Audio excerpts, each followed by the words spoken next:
Nakakabit ang pira sa buhay ng tao. Kung sa atin ay wala ito, tayo ay magmimistulang paralisado. Sa pag-usbong ng modernong panahon sa mga liblib na lugar para magkapera, wala sa edad, tikas, bisig at lakas ng pangangatawan, para ang pang-araw-araw na pangangailangan ay matustusan.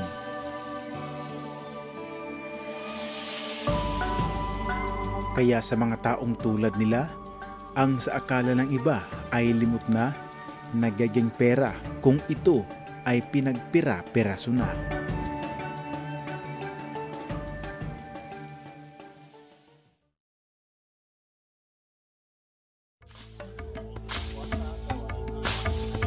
Ang pagkukopra ay maituturing pamana ng nakatatanda. Itinuturo ito sa mga bata at natututunan hanggang sa pagtanda.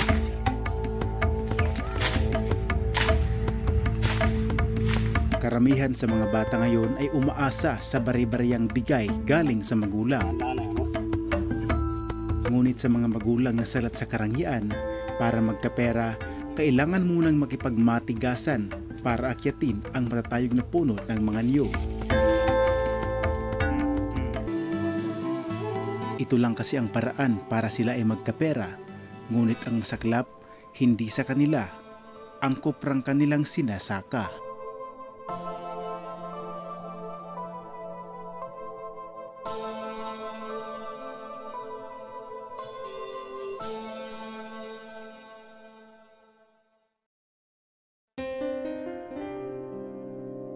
Maraming buhay ng inutang ang ganitong klaseng trabaho.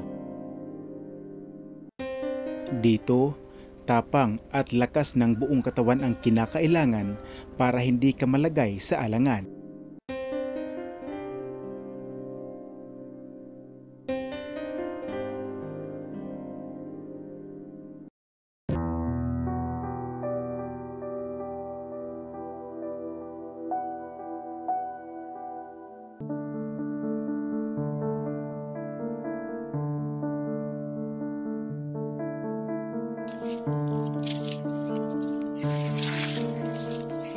Ang magkukuprang tulad nila, isang biyaya kung muling tumapak sa kalupaan ang kanilang mga paa.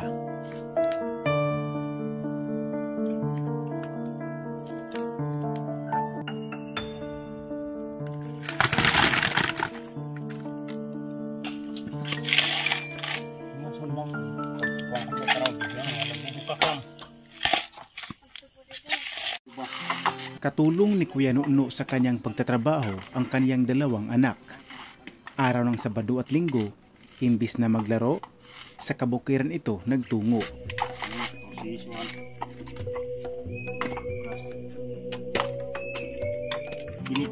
Kung ang ibang mga bata ay abala sa paglalaro at babad sa makabagong teknolohiya, sila sa murang edad ay natututunang maghanap ng pera para sa pangangailangan sa paaralan.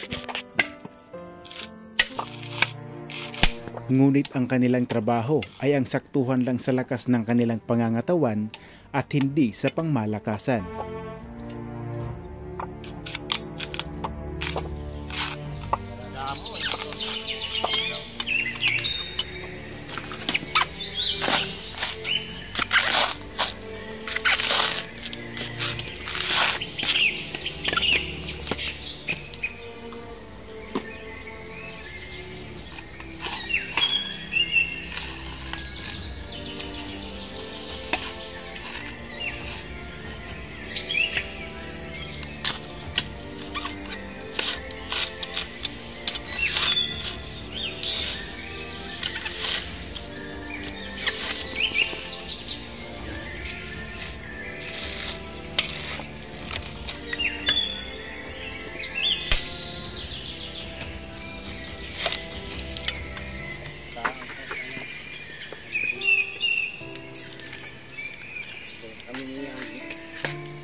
Magkano yung bayad sa inyo sa pagkukopra?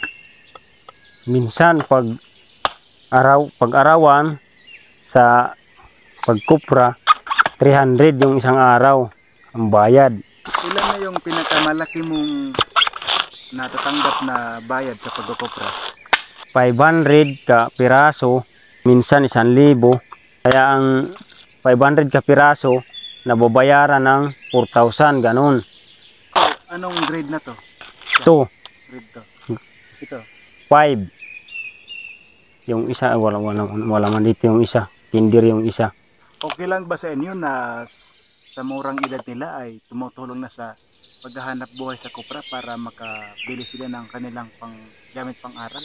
Oo, okay lang. Kung gusto nilang tulong o nag-aaral sila.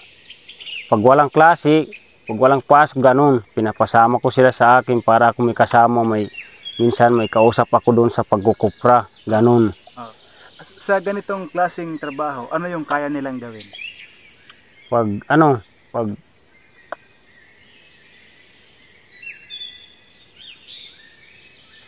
yun ang Pagbibiyak ng niyog. Oo, yun ang kaya nila. Na binalatan. Na binalatan, ganun. Tapos pagtanggal dito, kung tawagin ay lukad. Oo. Kung sila ay nagkakapera dahil sa pagkukopra, may isang matanda na nagkakapera ngunit hindi sa pagkukopra.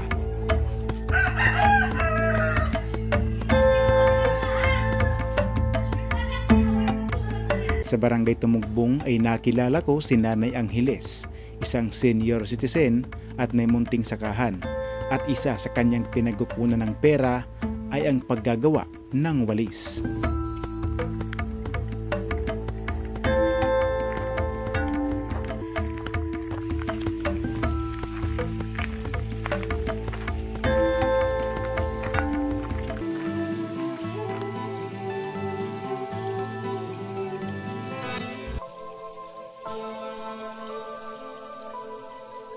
Maya't maya pa ay pumasok na kami sa luntiang kuprahan at siya naman ay umpisa nang naghanap ng mga dahon ng mga niyog. Kung sa pagkukupra inaakyat ng tao isa-isa ang bawat puno, iba naman sa kanyang sitwasyon dahil siya lang ay umaasa sa mga laglag na bawat dahon ng niyog.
Coba ini.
Paano man kung kuan, waray mga hulog? Di man nahimaw waray hulog. Pero naka-testing ka doon, nagasaka ka halubi. Oo, sasaka ako lang. Kukuha na sasaka. Kung diri, kung waray hulog, nga may ada, napipilong ada, lawas lang nga diri ang didiretso. Ni sasaka ko itong pag-upat na tagda. Ito, Waray ka pa ba't kahulog? waray good. Timba ko, waray good na kahulog. Pero hain mo pag pinan kuha pa lang, waray ka pa kadisgrasya. Waray buyag, waray. Ah, Waray. Kaya simba ko mahulog daw ako. Hatong ako sa kasakit ko, may tilaw mga alat, may tilok do nga hini. Bila kasi balinas nga ito nga palanas dida. Ito dida nga patabukan ni Roni nga palanas dida, may sapa. May balinas sa kito dida, ang akon inisingian. May malmal. Kasi ano nga napiulan ako. so, waray ka anay makahimo silhig. Ha? Waray ka anay makahimo silhig. Waray kaya nasakit ako. Nasakit ako. Anay, hukaan ko pa, di kili pa maos nga silhig.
Maya't maya pa ay marami na ang kaniyang naipon at sa ilalim ng mga kuprahang ito, siya naman ay nag-impake na para umuwi. Makalipas ang ilang oras, nung makaipon si Nanay Angeles ng mga dahon, agad na siyang bumalik sa barangay.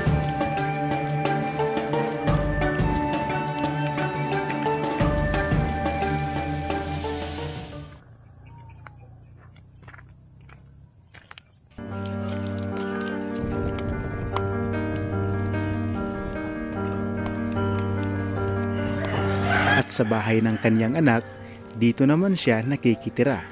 At dito ang kanyang nagsisilbing pagawaan o ginagawa niya ang kanyang mga dahon para maging walis.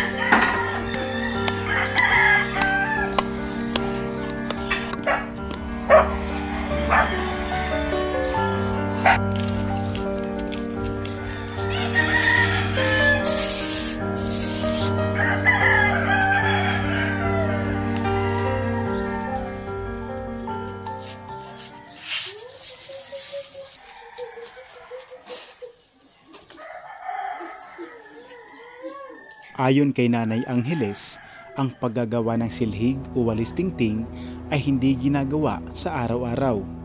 Ito ay kanyang tinatrabaho sa mga oras na wala siya sa kanyang sakahan.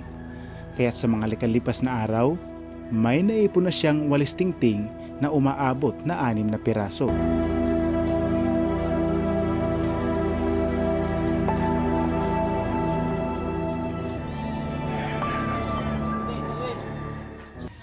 At nung matapos siyang magbihis at kumain, nagpunta na siya sa kabilang barangay para ibenta ang nagawang produkto.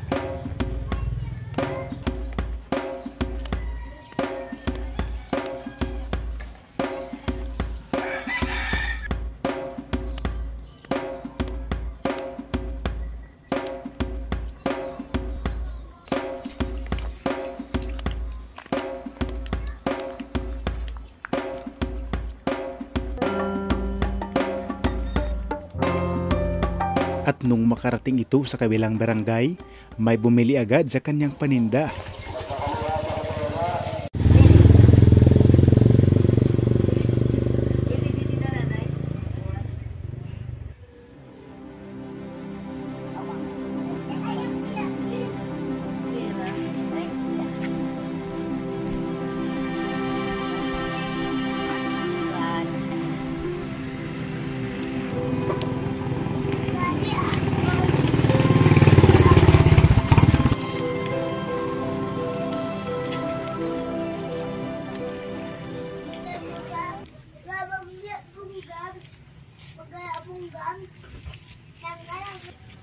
Eh.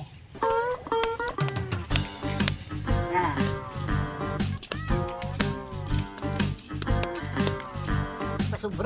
Pasuburahan kuan. Ito kuan. Gagagmay. Ha? Mga pusit. Pusit lang pulang at dihay. Ay, pwede may dapa o gahon. Ini, Ang pag 25. pipili-igla. Kaya kita lang yung ini. Naglaro na liwat. 5. Sobra 50. Sobra. Palit iriban na dito usa. Palitan na usa.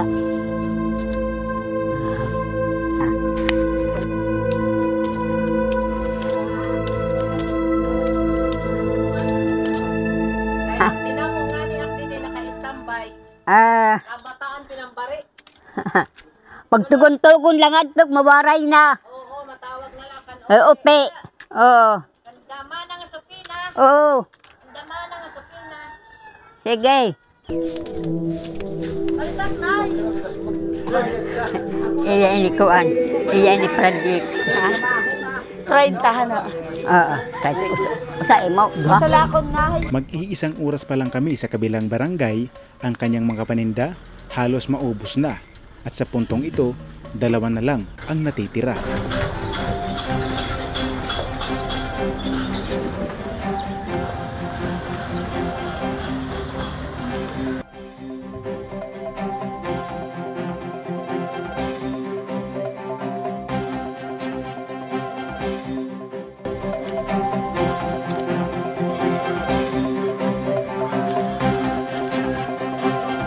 Oh, bye.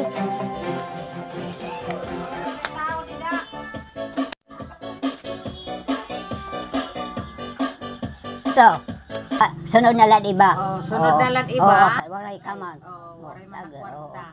Okay. At makalipas ang ilang oras, ang kanyang mga paninda ay napalitan ng pera. Oo. Pera tanan. 150. Kasi, 150. Ano man mo paggagamitan? pagkaunggon, bugas, Bugas tapos kape, isda. pag usang kwarta ano ka man liwat. Maghihimo lang ta kini. Kasi malapit men akon ini nahihimo nga kwarta. Oo. Kita nga to waray ngani. Karag ingad to damon mga order sa akon. Din. At kung naubos na ang kanyang mga paninda, panahon naman para siya ay maglakad pabalik sa kanyang tahanan. At mas swerte na lang kung may habal-habal na siya ay kusang pasakayin. Pagsapit ng hapon, natagpuan ko naman ito sa kanyang munting sakahan. At hindi ka panipaniwala sa kanyang edad at sa kanyang pangangatawan, nagawa pa niyang magkaroon ng ganitong pamumuhay. Hindi man sapat ang kanyang kinita para makabili ng maraming bigas, makakabili naman siya ng ibang pangangailangan sa kanyang sariling tahanan.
Opi nga ni, na, damo na papaaw sa nga suga dito. Ay, ambok nga ako, nori man nakita, hiraman lang anak ito.